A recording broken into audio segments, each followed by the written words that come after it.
and nitrocellulose became used in the manufacturing of car paints.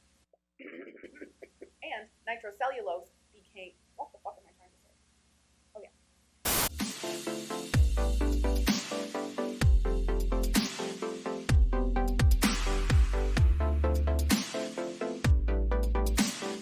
Hello, my darlings. How are you today? I hope you're having a fabulous day so far. My name is Tonja Watts. Thank you for clicking on this video. I have been wanting to do this video and others that are coming literally since I've started my channel. There is so much history behind the nail industry, nail polish, nail art, manicures. There's so much history behind that. The different colors and the different styles that people used to do their nails. So much history behind that. There is no possible way that that is going to go into one video. So this is going to be a series of videos. I had a name for it. I forget what the name was. I thought I wrote it down. But it is the beginning of a series. This video specifically, we are going to focus on the ancient history of nail polish or colored nails, because the idea of nail polish that we know it today does not enter the scene for thousands of years. However, I am going to touch on that just a teeny little bit at the very end. So before we jump into the nitty-gritty history details, I do think it's important to mention that there doesn't seem to be a lot of concrete, solid information out there. A lot of the sources that I found seem to contradict each other a tiny bit, or the dates are slightly off a tiny bit. There's just not a whole lot of information regarding this in the ancient history, at least not the research I found. Mind you, I didn't go traveling the globe or anything looking for this information. I was just in my bedroom on the internet. All sources that I used, that I found, that I read, that I find interesting, obviously will be linked below, so you can continue to do research if you wish. There is one book and author that I will be referencing a lot, and it is Susan E. Shapiro. She is the author of Nails, the Story of the Modern Manicure. And that's essentially what we're going to start talking about today. Now, here's the funny thing. I'm going to be mentioning her a lot, but I haven't actually read that book yet. I came across it as I was researching for this video. I found an article where excerpts from the book are mentioned and she's interviewed about different parts of the book, and that is where I'm getting most of my information from her, is through this article. So again, that will be linked below. The book will also be linked below because I do have plans on reading it, and if I come across anything that is vastly different from what I've told you here, well, we'll do an update. It's not a big deal. Hello, editing me here. I got the book, I have read the book, I love the book, and I will be popping in a few times to share some extra information with you from the book. Quickly, just before we jump into the video, don't forget to subscribe. And if you like this video, give it a thumbs up. So, with all that being said, let's go back in time.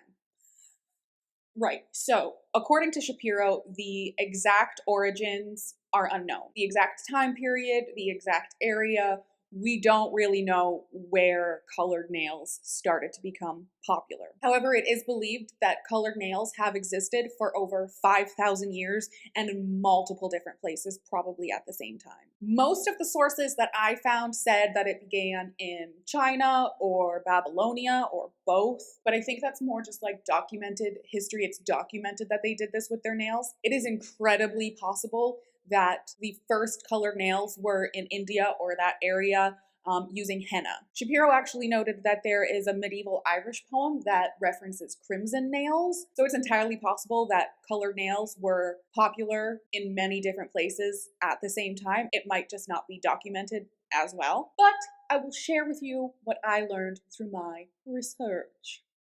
And I will do my best to go in some sort of chronological order. I have it broken down in different sort of areas as well.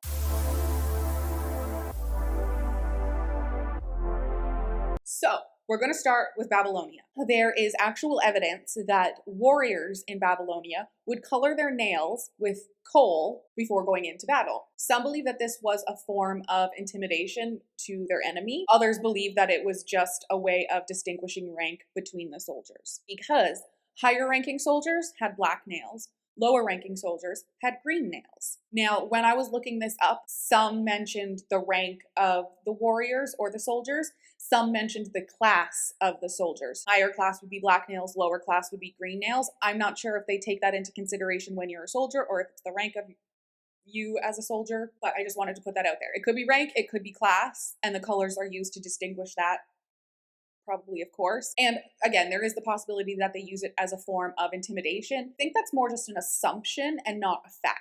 But it is also believed that the very first manicure set was created in Babylonia. The warriors who were going off to battle would spend a lot of time doing their hair and their nails. They would manicure their hands and their nails. They would take good care of their hair and put oils in it. And I guess that was a form of self-care to get them ready for battle. Not a bad plan. Archaeologists have found manicure kits made out of pure gold buried with these soldiers.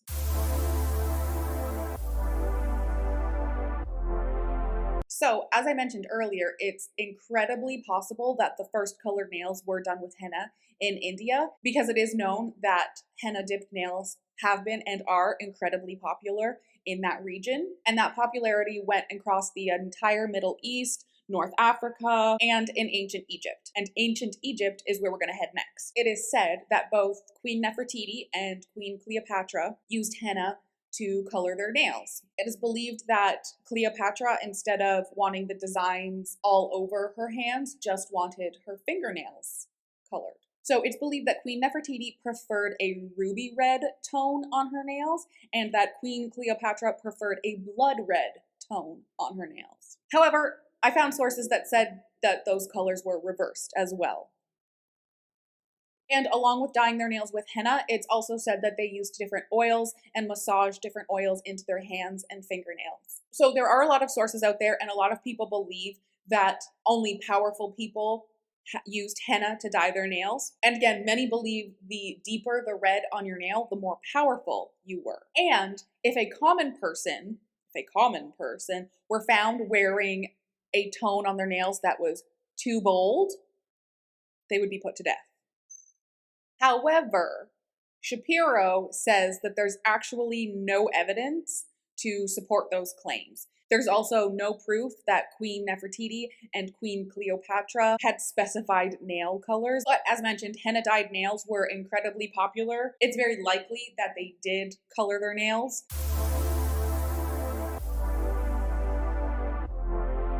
So a lot of the sources that I found mentioned that colored nails sort of began in China. And it's entirely possible that there were colored nails and it wasn't documented. The first specific time period that actually mentions anything about nails is the Yuan dynasty. I think I said that right. If I said it wrong, please correct me. In China, which comes after ancient Egypt and the Babylonians. But it's entirely possible that things were happening before this.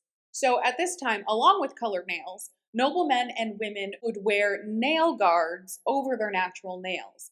These were made out of gold and silver, and they were bejeweled to be all fancy. They were incredibly long, and they were worn in pairs, 2 per hand. And these nail guards were obviously worn to protect their natural nails, which were probably just as long. The point of the long nails and the nail guards were to show that these noble people did not do any physical labor. They did not have to use their hands. So this was obviously used to distinguish royals from common people. And then within China, we move on to the Ming dynasty. And again, both men and women colored their nails. And to do this, they used a combination of beeswax, egg whites, gelatin, gum arabic, I'm not sure what that is, and floral and vegetable dyes, or metallic dust like gold and silver. And again, just like Egypt, some sources say that these different colors were used to distinguish between ruling class and commoners, and that the general population could only wear pale colors on their nails, not anything bright and bold like red, black, silver, gold. And again, just like Egypt, there are some sources that say if you were caught wearing a color that you weren't supposed to wear, you could be put to death.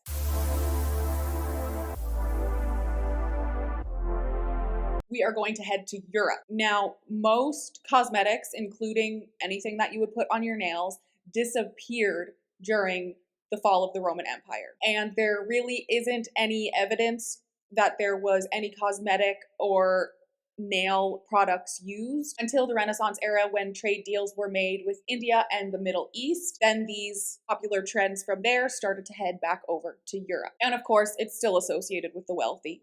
Why would commoners have anything for them? The main difference, instead of dyeing your nails with henna, in Europe during the Renaissance era, powders and oils were used to buff into the nail to create a soft pink sort of color. And that basic technique of buffing oils or creams and tints into your nail was the popular way of doing your nails up until nail polish existed. So that's fun to keep in mind. The concept of purity and white being pure and pale skin being pure, that was incredibly popular. So women wanted to be pale, they wanted to be natural looking, there weren't any bright colors, no sun. So because of this, women did spend a fair amount of time manicuring their fingernails and their hands to keep their hands very feminine looking, very dainty and healthy looking.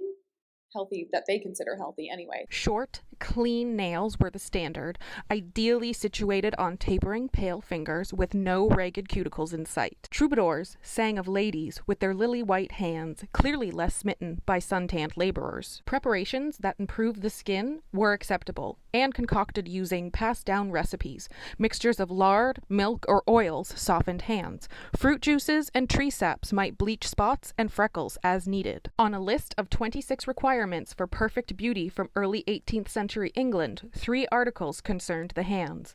Number 23, a white hand, somewhat long and plump. Number 24, fingers ending pyramid-wise. And number 25, nails of mother of pearl turned oval-wise. In the 18th century, in French courts, brighter colors and bejeweled nails and a little more extravagance was popular on the nail because intricate, outlandish fashion had become very trendy. So of course, the nails were included in that.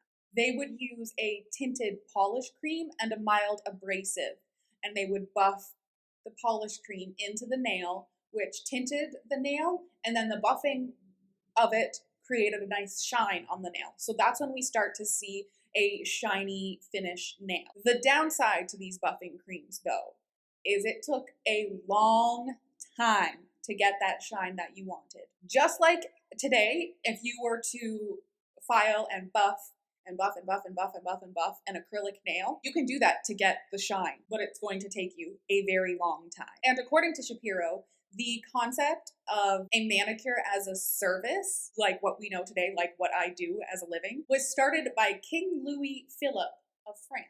He actually had his nails maintained and tended to by a man named Monsieur Sitz. Sitz cured the king of a hangnail using a non-invasive technique, and His Majesty employed him for manicures there on out. The Sitz method cleaned the nails and pushed back the cuticles with an orangewood stick, never metal instruments, and gently polished the surface with a piece of chamois. We can surmise that the manicure had been rather brutal in some quarters because the new method was noteworthy for not using acid and knives. And around this same time, the early to mid 1800s, it seems, this is when the first nail salon opened in Paris. And from Paris's very first nail salon, we will travel to North America, specifically the United States, where the very first American nail salon was opened in 1878. It was opened by a woman named Mary E. Cobb, and she called it Mrs. Pray's Manicure. And at Mrs. Pray's Manicure, you could get a buff and shine for only $1.25. And it seems it is at this point, I'm not sure if it's the Manhattan nail salon or the nail salons in Paris, but it is around this time, the 1800s, when doing your nails, having your nails done, was something that common people could do as well. It wasn't just for the high class. It wasn't just for royals. It wasn't just for rich people. Common people could get their buff and shine.